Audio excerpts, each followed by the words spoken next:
Բարև ձեզ։ Բարև ձեզ։ Իսկ դրա անունը ինչ է, համեստի կողքի ավելի համեստ աղջիկ։ Ինգա։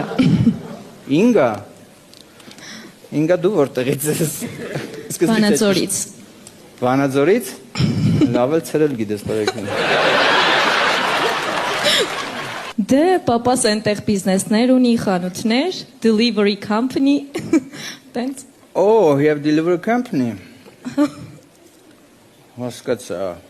Իսկ պապան ամուսնացած է։ Կատակը մի կոմ, պապան ոնց է վերաբերում տնտեսային։ Այդ երևույթի նորմալ են, որովհետև չեք պատկերացնի, բայց քրոջս ամուսինը մեզ հետ է ապրում։ Սենց կպնել 34 տարեկանում։ Այդ վազեցել է այդ երևույթին նկատունել քրոջդ ամուսնուն։ Թե տնտեսա երևույթին առասարակ։ Երկրորդ։ Հասկացա։